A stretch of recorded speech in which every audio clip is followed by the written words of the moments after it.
عالم دین سے، مفتیان کرام سے بدگمانی پیدا کرنا کفر پہ مرنے کی علامت ہے. اللہ حفاظت.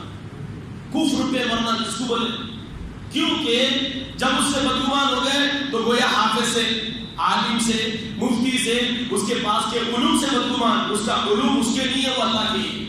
تو خیر دوستو عزیزو، یہ قرآن پاک جو اللہ نے نازل کیا، اس قرآن کی برکت یہ اللہ رب العزت ایسے کے ذریعے سے اللہ اکبر کیسے فیصلے فرماتے ہیں؟ جہنم سے برات کے فیصلے بھی فرماتے ہیں. اس وجہ سے حدیث پاک میں آیا ہے، حضرت موسیٰ علیہ السلام قبر کے پاس سے گزر رہے، دیکھا کہ قبر پہ عذاب اتر رہا. اللہ کے کلام کی برکت بتا.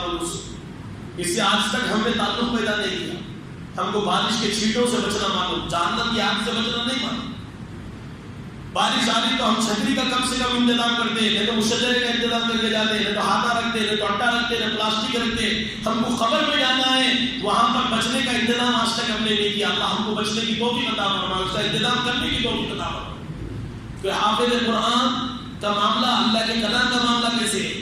فرمایا قبر کے پاس سے گزر رہے، عذاب اترتا ہوا دیکھا، اللہ سے بات چیت کی، اللہ یہ خبر پہ عذاب اتر رہا. اللہ رب العزت نے کہا کہ موسیٰ، یہ جو قبر کے اندر گیا نا، انہیں مرتے وقت میں اتنا گنہگار تھا کہ اس کی کوئی نیکی نہیں تھی، اس وجہ سے ہم اس کو عذاب دیں. اس کی کوئی نیکی نہیں تھی، اس وجہ سے عذاب دیں.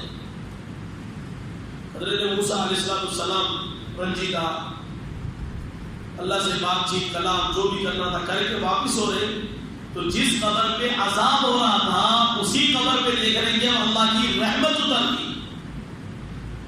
حضرت موسیٰ علیہ السلام پریشان حیران ہوئے اور اللہ سے کہا، اللہ جاتے وقت عذاب، تو نے کہا کہ اس کے پاس کوئی نیکی نہیں تھی اس وجہ سے عذاب دے رہا تھا، یہ کیا معاملہ ہو گیا کہ واپسی ہوتے ہوتے اب اس کی خبر پہ ہی رحمت اتر رہی، اب نیکی کہاں سے آئی؟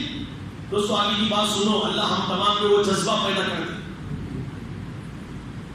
اللہ رب العزت نے کہا کہ موسیٰ واقعتاً انہیں زندگی میں کوئی نیکی نہیں کہا، خبر میں چلے گیا، عذاب ملا اس کو، لیکن جب یہ مر رہا تھا اس کی بیوی حاملہ تھی، حمل سے تھی.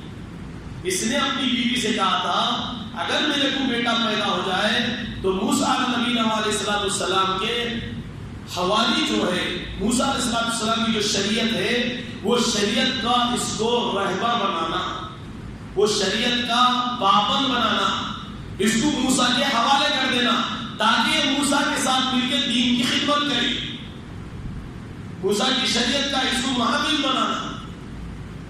مر کے گیا، بیوی اپنے طور پر زندگی گزاری، حمل ہوا، پھر اس کے بعد اس نے اپنے بچے کی پرورش کی. اے موسیٰ، آج کا وہ دن تھا جس دن اس کے عذاب کا آخری اور اس کی رحمتوں کا پہلا دن تھا.